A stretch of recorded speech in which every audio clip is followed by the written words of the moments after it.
Zina la Tati, ndira Mwana, ndira Mzimu Woyera. Amen. Ndaona misonzi yako, ndamva mapemphero ako.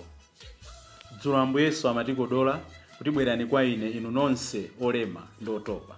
Lero tikumva kumutsimikizira Mfumu Hezekiya. Nkhani ya Mfumu Hezekiya ndiyo tchuka kwambiri. Koma chimene chikundisangalatsa akunena kuti ndamva pemphero lako, ndaona misonzi yako. Ngati kulira kwathu timayendera kwa Mulungu, ngati misonzi yathu imapita kwa Mulungu, lero akutitsimikizira kuti pemphero lathu pangatalike pangafupike adzaliyankha. Ndikulandireni abale ndi alongo pano pa Tiyankhule na Ambuye. Lero ndi pa 19 July chaka cha 2024, ndipo ndi lachisanu la Mulungu wa 15 pa chaka. Tipitirize kupempherera. Lero ndi tsiku lomaliza la msonkhano wa maepiskopi aku Malawi, Zambia ndi Zimbabwe, kuti Ambuye awamange pamodzi, awathandize kuti zilizonse zimene akambirana tsiku la lero zitukule mpingo wa madera anayi mtatchulawa. Mawu athu oyamba akuchokera m'buku la mneneri Yesaya, mutu wa 38 ndi 1 kulekeza 6, kudzawerenganso 21 kulekeza 22, ndi kudzabwereranso m'mbuyo kudzawerenga ndi 6 kulekeza 8. Amene akutiwerengera mawu oyamba ndi a Tarcisio Phiri, a Catholic Men Association, kuchokera ku Maria Mthandizi Parish mu Archdiocese ya Lilongwe. Ndipo salimo yathu ya tsiku la lero ikuchokeranso m'buku la mneneri Yesaya, mutu wa 38. Inu chauta mwapulumutsa moyo wanga ku manda. Ndipo mawu athu amuthenga wabwino ndi monga adalembera Mateyu Oyera, mutu wa 12 ndi 1 kulekeza 8.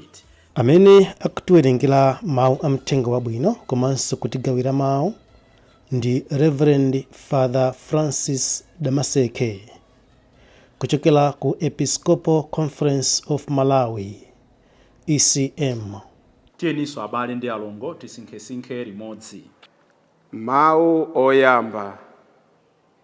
Mawu wa m'buku la mprofeti Yesaya.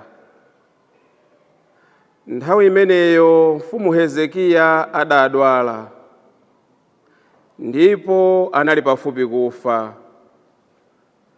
Mneneri Yesaya mwana wa Amozi adapita kukamuona, namuwuza kuti, chauta akuti ukonze zonse bwino lomwe, poti ufa suchira ayi.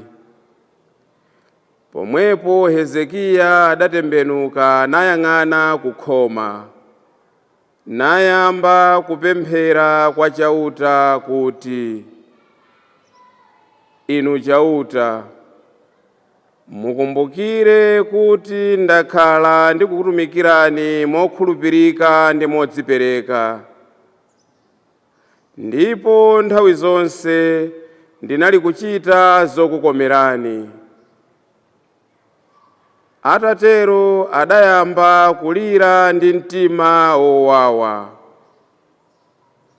Tsono chauta adalamula Yesaya kuti, pitanso kwa Hezekiya ukamuwuze kuti, ine chauta, Mulungu wa kholo lako Davide, ndamva pemphero lako, ndipo misonzi yako ndayiona.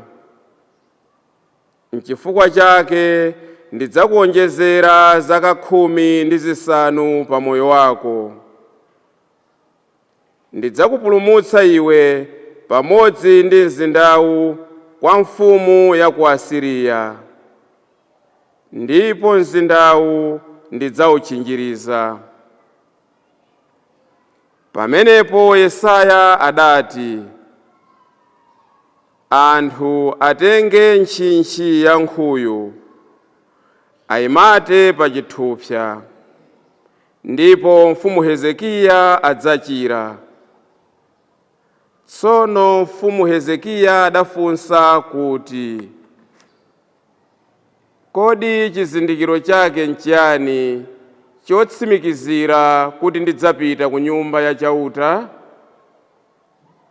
Yesaya adauza Hezekiya kuti, chauta adzakupatsani chizindikiro kutsimikiza kuti adzasunga lonjezo lake. Akuti, chithunzithunzi chimene dzuwa likuchititsa pa makwerero a Ahazi, ndidzachibweza m'mbuyo makwerero 10. Ndipo chithunzithunzicho chidabwereradi m'mbuyo makwerero 10. Mawu a Ambuye. Ambuye akhale nanu. Mawu a Uthenga Wabwino monga adalembera Mateyu oyera. Ulemu kwa inu Ambuye. Pa tsiku lina la Sabata, Yesu ankadutsa m'minda ya tirigu. Ophunzira ake anali ndi njala, ndipo adayamba kuthyolako ngale za tirigu nkumadya. Pamene Afarisi adaona zimenezi, adauza Yesu kuti, taonani, ophunzira anu akuchita zimene sizololedwa pa tsiku la Sabata. Iye adati, kani simunawerenge zimene adachita David pamene iye ndi anzake adazingwa nayo njala? Suja adalowa m'nyumba ya Mulungu nkukadya buledi operekedwa kwa Mulungu. Chonsecho buledi ameneyo kunali kosaloledwa kuti iye kapena anzakewo nkudya, koma ansembe okha. Kaya simudawerengenso m'malamulo kuti m'nyumba ya Mulungu pa tsiku la Sabata ansembe amaphwanya lamulo lokhudza tsiku la Sabata, komabe sawayesa olakwa? Ndipotu ndikunenetsa kuti pali wina pano oposa nyumba ya Mulunguyo. Mukadadziwa tanthauzo la mawu a Mulungu aja kuti, ndimafuna chifundo osati nsembe konse, pajatu Mwana wa Munthu ali ndi ulamuliro onse pa zokhudza tsiku la Sabata. Mthenga wa Ambuye. Ulemu kwa inu Ambuye Yesu Khristu. Abale ndi alongo, mawu athu oyamba a tsiku lalero akutipatsa nkhani yochidwitsa chidwi, nkhani imene tingapezemo maphunziro ambiri, nkhani ya mfumu Hezekiya. Mfumu Hezekiya akuti itadwala idalandira uthenga kuchokera kwa mwana wa Amosi, amene ndi mneneri amene tikumutchula kuti Yesaya. Adamuwuza kuti iwuze mfumu to put his house in order. Mfumu imwalira, ikonze zinthu zake, iyikiretu zonse mchimake. You shall die. Hezekiya akulandira uthenga umenewu monga munthu wina aliyense akudzimvera chisoni. Koma choyambirira chimene akuchita, moja tinanenera dzulo, akukhala payekha. Akuti akuyang'ana chipupa, kanali nyumba, kanali muti, akuyang'ana chipupa. Tione kuti wakhala mkhalidwe wa Hezekiya omati chikamchitikira china chake amayang'ana mwa yekha ndi kumuwuza Ambuye nkhawa zake, mavuto ake, kutopa kwake, kudandaula kwake. Nthawi ina atamva kuti ikubwera mfumu ya ku Ninive, ndipo yayika malinga woopsa. Sabata iyo nalalikanso pompano. Akuti zimene adachita Hezekiya, imene inali mfumu yoopa Mulungu, idauza anyamata ake kuti apite azikamanga malinga amphamvu akuluakulu, kupanga delay kuti adani asafike mu mzinda. Kwinaku akumenyana nawo, kwinaku akumanga malinga. Pamene iye adatenga uthenga umene adalandira kwa Senakeribu, nkukawuyala pa guwa la chauta, nkumufotokozera chauta nkhawa zake, nkumufotokozera chauta nkhawa za Israeli. Tidamva kuti Ambuye adamuteteza, adapha ankhondo a Senakeribu, adapambanitsa Ayuda. Lero tikuona kuti mavuto aja abwera tsopano kwa iye as personal. Mavuto amakhala m'magawo siyanasiyana. Ineyo ngati mtsogoleri, ineyo ngati wansembe, nchifukwa chake timenera umapempherera atsogoleri athu.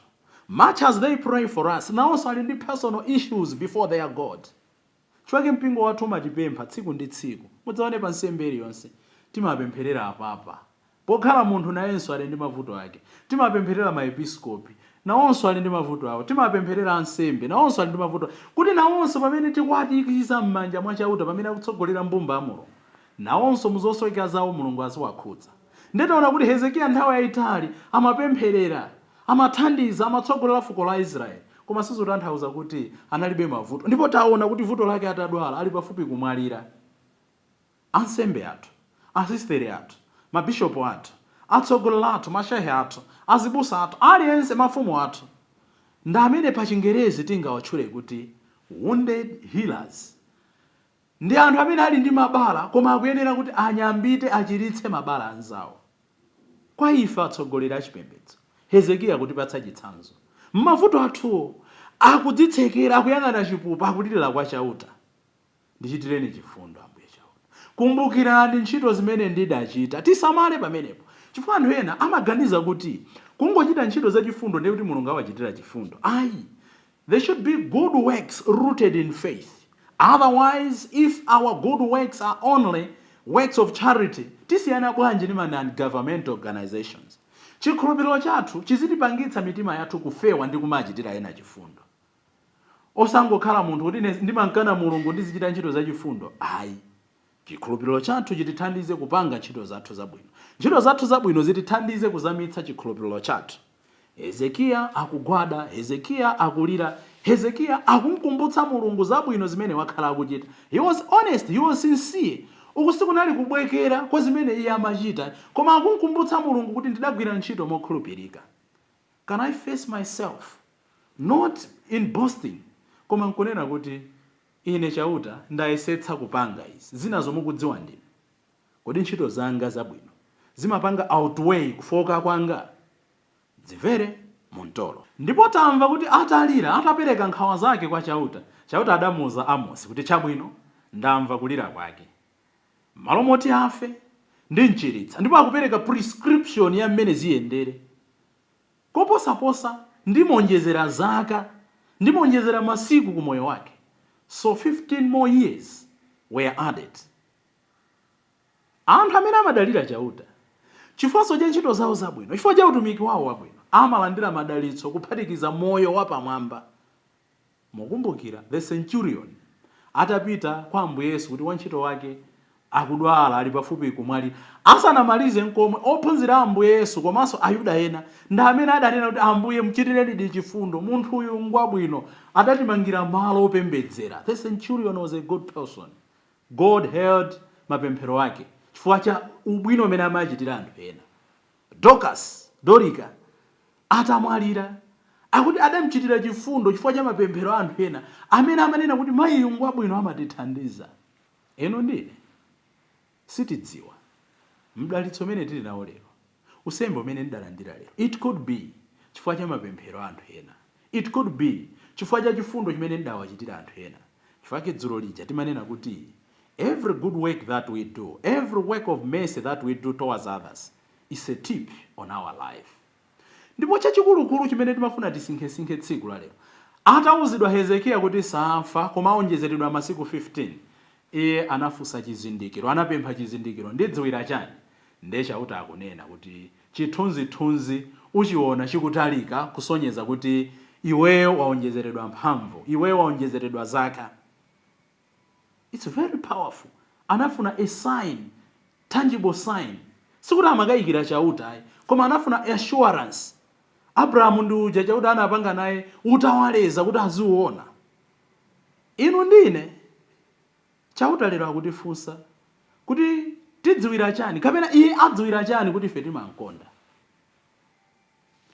Today, what's my sign to the world that I love God? Today, what's my sign to the world that I love my church? Today, what's my sign to the world that I love my family, that I love my nation? Ndi chizindikiro chiti chimene ndingapereke ku dziko choti ndikunkonda Mulungu wanga, ndikukonda mpingo wanga, ndikulikonda banja langa? Sinkhani yomango kamba ndi pakamwa chabe. We need to show to the world zimene tikukhulupirirazo. Tikuyenera kuti chikondi chimene timanena, zabwino zimene timanena kuti tachitira anthu ena, zioneke ndi maso, zilozeke ndi maso. Osangoti ine ndimakonda, ine ndimatani, ine ndimakhululuka. Let's put things that we say in action. Muthenga wathu wabwino, Ambuye Yesu akunena kuti ndimafuna chifundo, osati nsembe ayi. Tithaso kutero kuti amafuna ntchito zabwino, amafuna kukhululuka, osangoyimba chabe, osangolalika chabe. Tichite zinthu zimene Mulungu akondwere nazo zooneka ndi maso. Tapempha Ambuye tsiku la lero monga watiphunzitsira mfumu Hezekiya poyamba kuti mavuto ali m'magulu awiri, makhala mavuto agulu komanso ine ngati munthu pandekha ndili ndi mavuto anga. Mavuto agulu, mavuto anga ndipite nawo kwa chauta. Koma pamene ndalandira mavuto amenewo ndizikhala pansi kusinkhasinkha ndi kumamtulira Mulungu tsiku ndi tsiku. Munthu amene amakhulupirira chauta aziti opsa abale, chifukwa chauta amamva mapemphero a iye amene akumudandaulira moona mtima, komanso iye amene amamgwirira ntchito Mulungu sadzamusiya payekha, ndipo Mulungu amamva mapemphero ake. Tipemphererane tsiku la lero kuti potembenuza mitima yathu, pochita ntchito zabwino ndi chikhulupiriro, Ambuye atithandize kumalandira zabwino zimene timalakalaka. Dzina la Atate ndi la Mwana ndi la Mzimu Woyera. Amen.